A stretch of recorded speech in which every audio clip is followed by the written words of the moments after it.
This is Speak Up. I am Sandra Shortley. Once again, I'm happy to be with you. I think the film we're about to see is called 9/11 Truth. It features interviews with architects, engineers, scientists, scholars, other professionals, and people who were at the scene.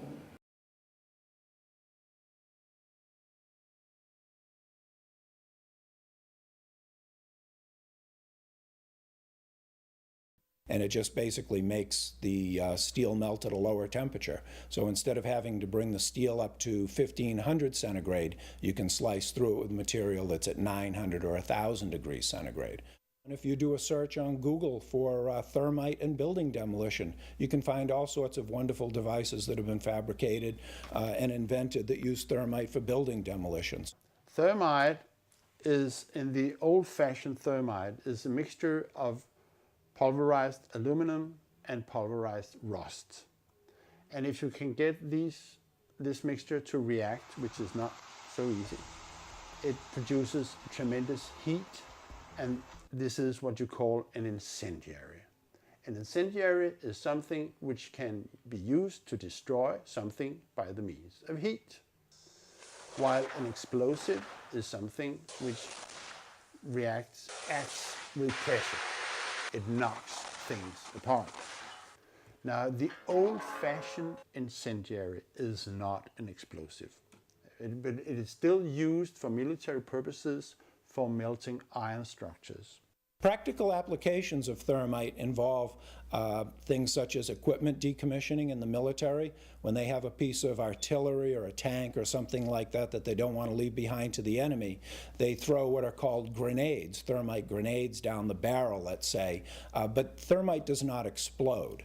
It simply reacts, produces large amounts of heat and molten material. In the case of thermite cutting charges, you would have heard far less noise since they are worked by thermal heating, melting of the steel, rather than an explosive cutting as in RDX charges.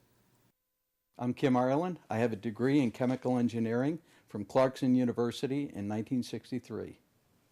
After graduating, I served 2 years as a reserve officer in the U.S. Army Corps of Engineers, where, among other things, I had training in explosives such as C4.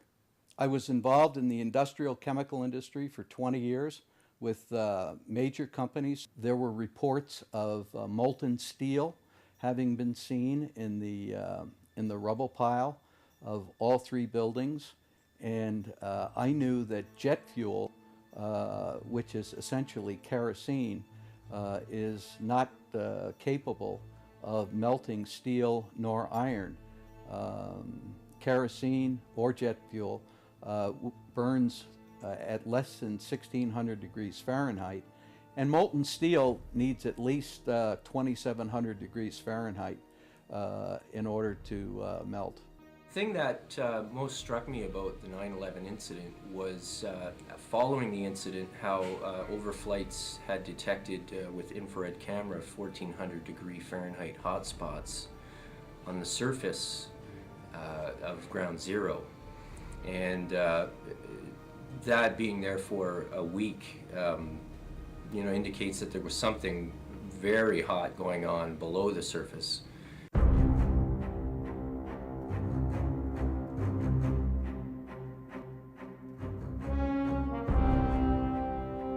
Another question that may haunt the new Freedom Tower. According to USGS, they found as much as 6% of the World Trade Center dust consisted of tiny, previously molten iron spheres. What does this tell us about the temperatures generated in the tower's destruction? My name is Adam Parrott, and I have a bachelor's degree in chemical engineering from Queen's University. I've been working for an environmental consulting firm for a number of years. When the USGS collected samples of the World Trade Center dust, they found the iron microspheres. Insofar, the USGS does not have a valid explanation for the presence of these iron microspheres. But I've independently seen thermitic activity within 2 separate independent samples of World Trade Center dust. I'm Jerry Lobdell. I'm a retired physicist and chemical engineer. I have a BS in chemical engineering from Texas Tech, and I have extensive coursework in mathematics and physics from the University of Texas at Austin. I've had broad experience in analysis and applied research, 30-year professional history spanning physics, chemical engineering, statistical analysis and modeling, and operations research. So what do the microspheres contain? Iron is the main element, and then it has smaller portions of aluminum, sulfur, a trace of manganese, a trace of potassium. Most of them are less than about a tenth of an inch in diameter, and they're spherical, and they're found in all of the dust blown out of the buildings during collapse, no matter where in Manhattan that dust is picked up. You must have had a much hotter heat source for you to get 2,700 degrees Fahrenheit in order to melt the steel, melt the iron, to get these spheres, these molten spheres. Your heat source must be something like a chemical reaction, an exothermic chemical reaction that reacts, in the case of thermite, reacts at 4,500 degrees Fahrenheit. My contention, based on finding thermite residue in the dust, is that it happened before. It didn't happen after in the fires that ensued in the rubble pile afterwards. It's all the characteristics of the microspheres, along with what I see in the attack of the beams that were actually found, tell me that thermite was involved in melting those steel beams.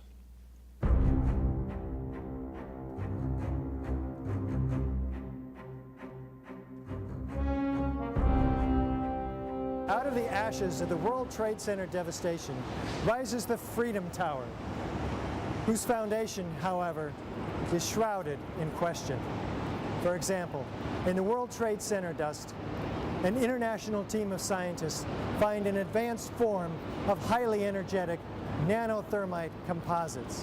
What is it, and where does it come from? My name is Niels Harriet. I have a master and a PhD in chemistry, and I'm associate professor at the University of Copenhagen, and I have been so for almost 40 years. I have published close to 60 peer-reviewed papers in the best journals, and currently I'm involved with research X-ray time-resolved spectroscopy on time scales of 1/millionth of a second. In the dust, we found what we characterize as unreacted thermitic material in the shape of some very tiny red-gray chips, which have different properties. Most importantly is they're still reacting, some of them, and in the reaction they produce molten iron, which is the prime indication of a thermitic reaction, and such a reaction can be used to destroy steel structures. What we have found is a modern version of thermite, which we call nanothermite, which is produced in a different way. It is not just two powders being mixed. The material is actually built from the atom scale up. We call it the bottom-up procedure, which is what you do in nanotechnology. This has two consequences for the nanothermite, which distinguishes it from the classical thermite. First, the ingredients are much smaller, which means they are reacting faster and they are more easily ignited. The primary elements in the red material are aluminum, iron oxide, as well as silicon and carbon. The iron oxide appears in faceted grains, approximately 100 nanometers across. The aluminum appears in thin platelets, about 40 nanometers thick. It is the small size of the particles involved in this material that allow us to characterize it as nanothermite.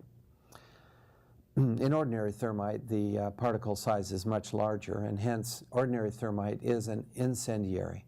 Whereas as the particle size becomes smaller and smaller, it can become explosive.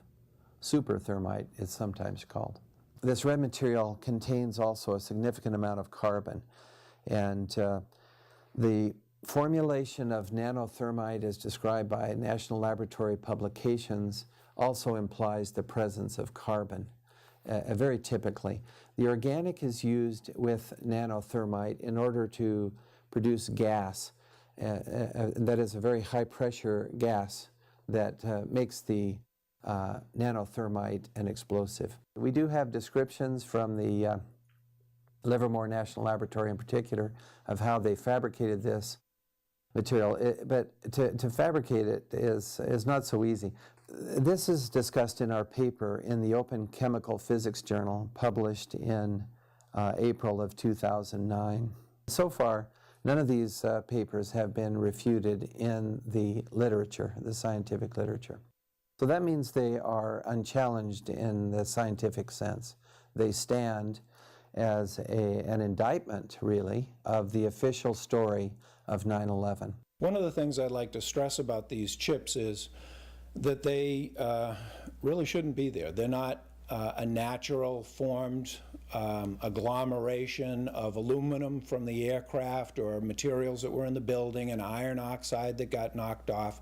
It isn't just a haphazard bringing together of iron oxide and aluminum, which is the basic components of thermite. This is a material that is made up of nano-sized particles that are all very uniform, very symmetrical. The formulation of the gray chips is nano-sized.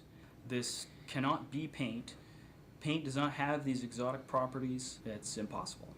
We do not know which role is played by the red-gray chips that we found in the dust. But we know, and this was already totally clear before we started investigating the dust, that both explosives and incendiaries were used in the controlled demolition of World Trade Center. This is quite obvious because of other observations, the molten iron and other findings in the dust. This is material that is of military use that really shouldn't be there.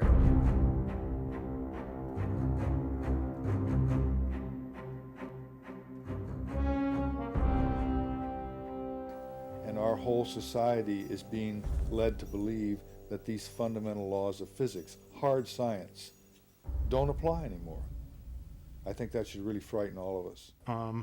Just all the other evidence of seeing flashes and explosions and the melted metal and the dust particles and with the explosive chemicals found in the debris.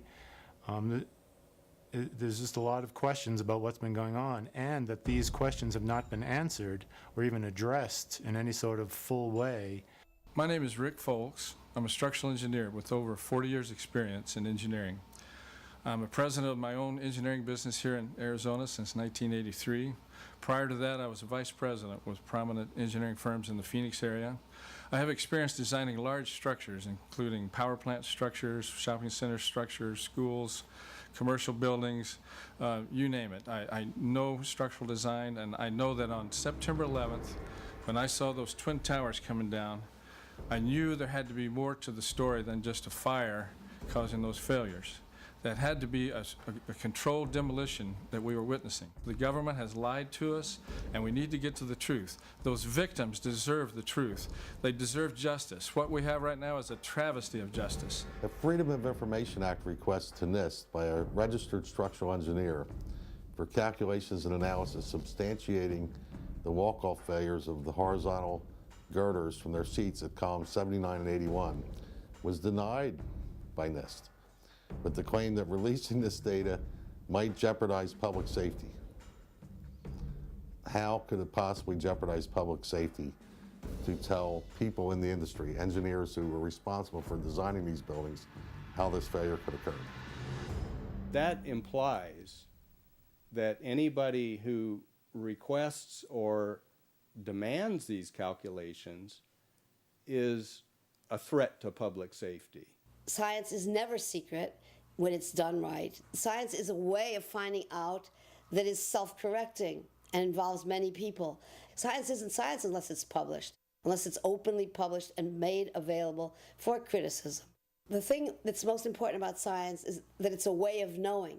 And it's a way of knowing that anyone can participate in. At the end of any kind of science activity, people will agree that they have collected evidence that illustrates a hypothesis, and if the evidence is contradictory to the hypothesis, one has to abandon that hypothesis and look for another one. The explanations from FEMA and from NIST don't add up, but there is enormous circumstantial evidence, circumstantial and actually physical evidence as well, that would lead us to a different conclusion. And the conclusion is controlled demolition. It was a shame that after the collapse that a forensic unit, a forensic engineering unit didn't go into the debris and try to find at that time why the towers had collapsed. I'm sure there was other evidence that could have given a better indication at the time that there was something else wrong. Any honest investigator would be looking at this and looking for explosives and so forth. The NIST investigation didn't go there. They just would not look for explosives. There have been explosives found in the dust and the debris, but this has been the work of independent researchers, not NIST. And the physical chemistry of everything that I wrote about is consistent with no other hypothesis. And all of the testimony of eyewitnesses, all of the video evidence supports only controlled demolition as the cause of all 3 World Trade Center buildings' destruction. You don't have to be a chemical engineer to question that official story. It's very, very obvious. Both Building 7 and the towers were brought down by demolition. It couldn't have been any other possible way. That conclusion I come to based upon, first of all, my training and my education, particularly my experience in blowing up major structures that had been designed to withstand blasts. The experience that I had gained in the military and as an engineer was irrefutable. Those buildings were brought down by explosives. So the preconceived notion of NIST is that there's no evidence for explosives, and so there's no point in looking. That is the most unscientific thing that you can possibly think of, not to look because you don't expect to find evidence, and in fact the evidence is overwhelming. They state these conclusions for which there's virtually no evidence, and then they ignore conclusions that can be drawn from the evidence. It is my opinion as a former 12 Bravo combat engineer, well trained in the use of explosives, that this building, all 3 buildings were brought down as a result of controlled demolitions. Elevator company personnel had 24/7 access to the shafts, which is the normal time in the evening and early morning hours when they perform their maintenance. And of course, their access to the elevator shafts gave them total access to the surrounding core columns, the interior of the core columns. It took some kind of consciousness raising on my part before I was willing to look at the possibilities. And really, you need to go where the evidence leads. We know we've been lied to about 9/11. We don't know for sure who did it. We don't know exactly how they did everything. And that's why we need a new investigation to find out. But in the meantime, there are things we do know. We do know that there was a massive cover-up, that there was evidence hidden and destroyed. And given these conclusions, what remedy do these professionals recommend? The 3 skyscrapers were taken down in a controlled demolition. And all we're asking for is a new investigation, and the NIST also will investigate the dust for remaining explosives. At Firefighters for 9/11 Truth, that's what we're asking for, is we're asking for an investigation that follows national standards. I'm Jody Gibbs. I was licensed for general building and heavy construction as well as architecture over 35 years ago. I was educated at Yale University, the Harvard Graduate School of Design, the Yale Graduate School of Art and Architecture, and I taught at MIT as an adjunct faculty for a number of years in the Graduate School of Architecture. My reasons for looking and demanding and urging people to see that we get a judicial investigation are really very simple. No high-rise steel structure has ever been destroyed by a fire in the history of construction. We have eyewitness testimony of firemen, policemen, news reporters, and occupants of the building to explosions, an enormous number of eyewitness testimonies. Fourth, the buildings fall at a speed which can only occur if the structure has been removed, the vertical structure. We also now have the evidence of thermite and thermate explosives. Most of these things were not even mentioned in the 9/11 Commission report. It's for this reason I urge all architects and engineers to look into the matter, look at the evidence that is available, and sign on to the demands of architects and engineers for 9/11 truth in demanding that we get a judicial investigation. I signed the petition for architects and engineers for 9/11 truth because I felt it was an organization trying to get at the truth of what in fact actually happened, what brought those buildings down. So what I'm looking for is a new investigation where all of the original information and tests and hypotheses are re-examined, as well as the ones that have surfaced since, the new ones, including the allegations of controlled demolition. I don't think any of us are pointing fingers at this time. We're just saying, let's reopen it. Let's look at it objectively. Let's look at the evidence, not these fabricated computer models and hearsay and all these predetermined conclusions. Let's really open it up again and investigate this thing properly and then come to conclusions. In my 37 years of experience as a structural engineer, I've never seen modes of failure such as have been exhibited in the case of these buildings, and that's why I feel that we need a new independent investigation to explain the destruction of these three buildings. I strongly support an independent investigation.